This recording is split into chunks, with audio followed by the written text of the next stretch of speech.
అందరికీ నమస్తే, welcome to our channel. మన దేశంలోనే ఎంతో పేరుగాంచినటువంటి రాజకీయ వ్యూహకర్తగా ఉన్నటువంటి ప్రశాంత్ కిషోర్ గారు జగన్మోహన్ రెడ్డి గారి గురించి కొన్ని వ్యాఖ్యలు చేశారు.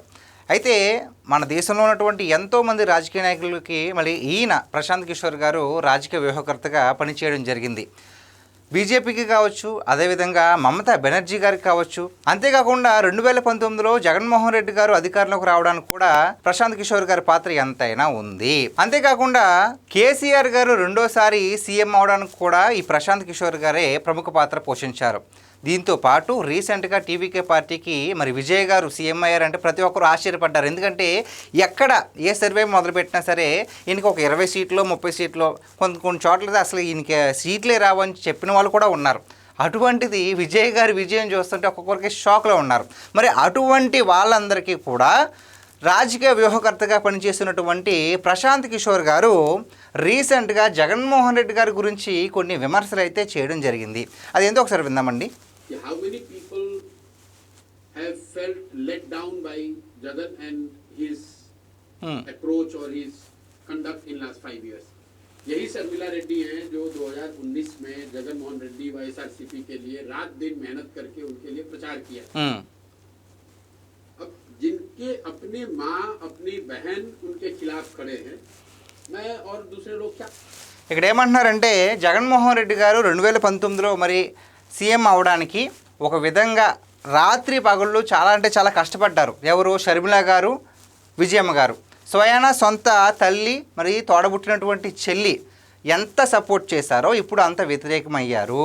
ఎందుకు అంటే జగన్మోహన్ రెడ్డి గారు అంటే ఆయన జైల్లో ఉన్నప్పుడు ఇంకా పార్టీ చచ్చిపోయింది అనుకున్న టైంలో షర్మిలమ్మ గారు చేసినటువంటి ఆ పాదయాత్ర ఏదైతే ఉందో ఇప్పుడు వైసీపీ పార్టీ నిలబడడానికి అదే ఒక వెన్నుముకల నిలబడిందని చెప్పడంలో ఎటువంటి సందేహం లేదు. ఎందుకంటే ఒక మహిళ మరి అంతలాగా పాదయాత్ర చేసి తన అన్న కోసం శ్రమించి రాజన్న బిడ్డ మరి రాజన్న నేను అన్న వదిలిన బాణాన్ని అని చెప్పేసి ప్రతి ఒక్కరి దగ్గరికి వెళ్ళి ప్రచారం చేసుకుని ఒక పార్టీని బతికించింది.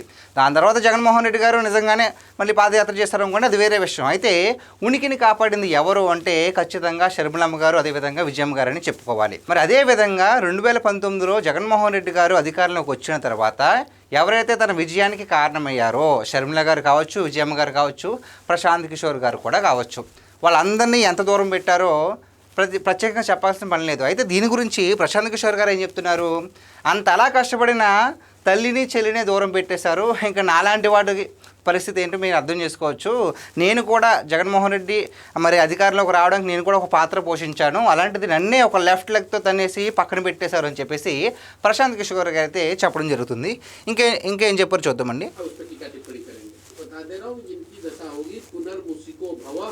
जहाँ से 2019 में इनको शुरू किया था वहीं पे आ जाएंगे. ये इस तरह के बयान देने वाले लोग 2019లో జగన్మోహన్ రెడ్డి గారు ఎక్కడైతే స్టార్ట్ అయ్యారో అంటే తన రాజకీయ ప్రస్థానం ఏ విధంగా అయితే స్టార్ట్ అయ్యారో అంటే 2019 ముందు ఆయన అధికారంలో లేరు, మళ్ళీ అక్కడికే వచ్చేసారు. ఎందుకు అంటే కృతజ్ఞతా భావం లేకుండా అంటే ఎవరిని కూడా పట్టించుకోకుండా తను ఒక స్థితికి వెళ్ళారంటే ఆ విజయ స్థితికి ఎవరు కారణం?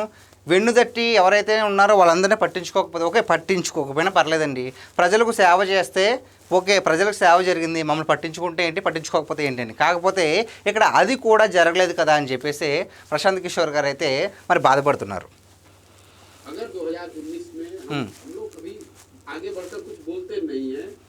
मैंने हमेशा सामने से कहा है भाई कि हम लोग चुनाव कोई नहीं जिताते.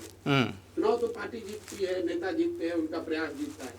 लेकिन 2019 में जिसने मदद करके आपको वहां पहुंचाया या आपके पहुंचाने में मदद की, कंधा लगाया, आप उसको गाली दे रहे हो, तो ये आपका कैरेक्टर दिखाता है.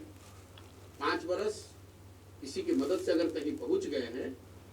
సో ఇక్కడ ఏం చెప్తున్నారంటే అంతలా కష్టపడి మీ గెలుపుకి ఒక కారణమైన వాళ్ళని పట్టించుకోలేదంటే ఇంకా ప్రజలకు ఆయన ఏం సేవ చేస్తారో మనకు అక్కడే అర్థమవుతుంది అని చెప్పేసి ప్రశాంత్ కిషోర్ గారు చెప్తున్నారు. అంతేకాకుండా మీ గెలుపు కోసం పనిచేస్తున్న వారికి కృతజ్ఞత లేని వాళ్ళ కోసం మరి భగవద్గీతలో ఒక మంచి మాట రాయబడి ఉంది. అది ఏంటంటే కృతజ్ఞత లేనివాడికి ఉన్నటువంటి మహాపాపం ఇంకెవరు ఉండరు. ఎందుకంటే మనం ఎవరి కోసమైతే కష్టపడ్డామో అంటే అట్లీస్ట్ అంటే మనం ఒక స్థాయికి వెళ్ళడానికి ఎవరైతే వెన్నుదట్టి పర్లేదు అని మోటివేట్ చేసి, లేదంటే సహాయం చాలా రకాలుగా ఉండొచ్చండి. ఆ విధంగా సహాయపడ్డ వాళ్ళకి అంటే ఒక స్థితికి వెళ్ళిన తర్వాత, ఒక స్థాయికి వెళ్ళిన తర్వాత వాళ్ళందరినీ కూడా చీత్కరిస్తే వాళ్ళంత పాపాత్ములు ఇంకెవరు ఉండరు అని చెప్పేసి భగవద్గీతలో ఉంది. అది జగన్మోహన్ రెడ్డి గారికి కరెక్ట్గా సూట్ అవుద్ది అని చెప్పేసి ప్రశాంత్ కిషోర్ గారు అయితే చెప్పడం జరుగుతుంది. అంటే ఒక రాజకీయ వ్యూహకర్త, దేశంలోనే ఒక ప్రముఖ రాజకీయ వ్యూహకర్త, అంతేకాకుండా ఇతని దగ్గర జూనియర్స్గా పనిచేసిన వాళ్ళు ఎంతోమంది ఉన్నారు.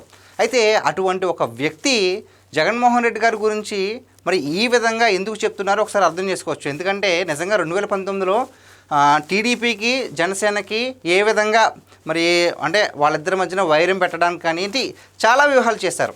వ్యూహకర్తగా అంటే కరెక్ట్గా వ్యూహకర్తకి మరి ఏ విధంగా తీసిపోకుండా, ఎటువంటి కింద స్థాయికి వెళ్లకుండా ఎన్ని ప్లాన్లు వేశారు, అన్ని ప్లాన్లు వేశారు. జగన్మోహన్ రెడ్డి గారు అధికారంలోకి రావడానికి ఈయన పాత్ర ఎంతైనా ఉంది. అటువంటి వ్యక్తినే మరి పట్టించుకోలేదు అంటే మరి ఈ విధంగానే ఉంటుంది. సో అంటే ఇక్కడ ఈయన చెప్పేది ఏంటి, జగన్మోహన్ రెడ్డి గారి స్వభావం ఏంటో తెలిసిపోతుంది. కన్న తల్లిని మరి సొంత చెల్లిని పట్టించుకోలేని వ్యక్తి ఇంకా ప్రజలకు ఏ విధంగా సేవ చేస్తారు అని చెప్పేసి మరి మన దేశంలోనే ఒక ప్రముఖ వ్యూహకర్త అయినటువంటి ప్రశాంత్ కిషోర్ గారు అయితే చెప్పడం జరిగింది. సో గైస్, ఇది రోజు మన వీడియో. ఈ వీడియో పైన మీ విలువైన అభిప్రాయాన్ని కామెంట్ రూపంలో తెలియజేయండి. Thank you.